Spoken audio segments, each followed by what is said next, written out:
mais mais je ne vous promets pas à 100% qu'on va y arriver. Voilà. Alors, ça avance. Bon, Serge a dû vous parler par ailleurs de ces projets difficiles sur l'île Longueuil. Donc, il y a des moments, quand l'habitat commence à me monter au nez, on prendra peut-être des moyens un peu plus radicaux pour y arriver. Et mettre tout le monde d'accord, parce que ça commence à bien faire. Soit dit en passant, le projet que Serge m'a présenté me paraît très correct. Oui, non, mais simplement, il faut que ça soit bien inséré dans le site, etc. Donc, on avance. Et c'est loin d'être simple. Voilà. Bien. Alors, maintenant, j'en viens à Monsieur Mourlon. Allez, question. C'est un peu la métaphore. Pourquoi c'est une métaphore? Non, sur la fin de la question. Mais ça dépend de votre réponse. Donc, monsieur le maire, déjà, je m'excuse pour les quelques secondes de retard. Vous n'êtes pas en retard, on est là. Donc, on a bien noté votre réponse à Amnesty International. Vous avez envoyé par presse, en tout cas par voie de communiqué de presse, sur les questions de l'accueil des migrants. Alors, on a fait le choix de ne pas vous questionner sur la délégation qui vous permettait de faire une telle annonce sans débat au conseil municipal ou sur la presse. Votre perception du statut des migrants, petite subtilité entre migrants et étrangers en situation régulière, très clairement notre réponse. Mais il semble préférable, puisqu'on est en conseil municipal, de vous interroger plus généralement sur la contribution de la commune à l'effort national en matière d'hébergement d'urgence ou de production de logement.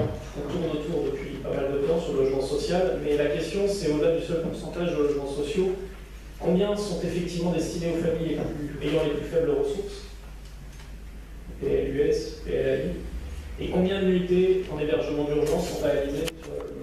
Alors, on va vous donner ces chiffres, juste un point. Que ça soit très clair. L'ordre du jour municipal est arrêté par le maire et que de la part de l'État, moi, j'ai rien reçu comme demande. Aucune. Donc, ce ne sont pas les associations qui vont fixer l'ordre du jour du conseil municipal. Que ça soit très clair. J'ajoute une chose. C'est que j'ai pris position sur cette affaire syrienne depuis un temps certain et que je me réjouis que le Conseil européen ait finalement abondé dans mon sens en disant il faut accueillir ces migrants, ce flux migratoire, pratiquement, je veux dire, au pourtour de la Syrie. Ça a été les conclusions du Conseil européen. Donc, vous connaissez ma position sur l'Europe d'une manière générale, et en particulier sur ce point, mais je constate que véritablement, il y a un retour à un peu de réalisme. Alors pour rien vous cacher, puisqu'on va rester un instant là-dessus, j'ai eu la chance pendant que ça se produisait, parce que c'est aussi un droit humain, de dialoguer avec deux maires allemands. Vent debout contre la décision du gouvernement allemand. Mais alors, vent debout. Dans une ville de 28 000 habitants, on leur en colle 400 qui arrivent, je peux vous dire qu'ils ne savent pas comment faire.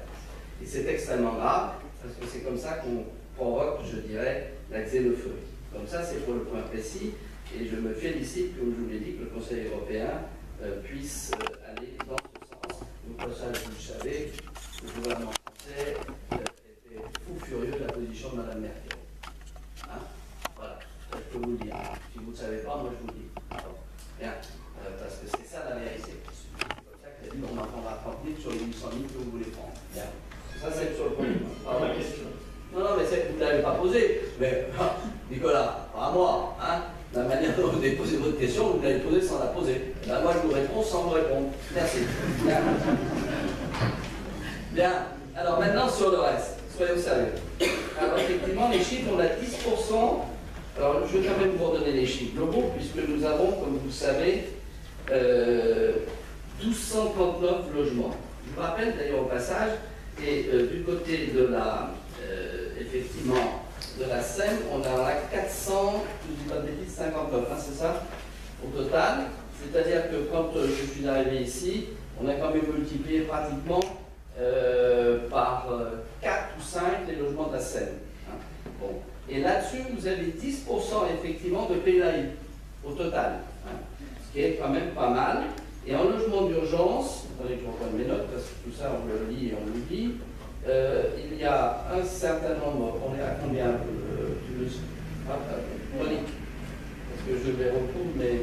Alors, en logement d'urgence, il y pas de logement d'urgence, nous avons des logements passerelles. Ce qui veut dire que les personnes qui sont hébergées dans des logements qui sont soit gérés par le CCAS, soit gérés par des associations partenaires, restent une durée de 1 an et demi, suivant que leur situation familiale ou leur situation de ressources s'améliore ou pas. Ensuite, nous prenons le relais dans les logements qui sont gérés par le CCAS. Nous en avons une dizaine actuellement. Sur la totalité des demandeurs de logement, qui sont de 487 aujourd'hui.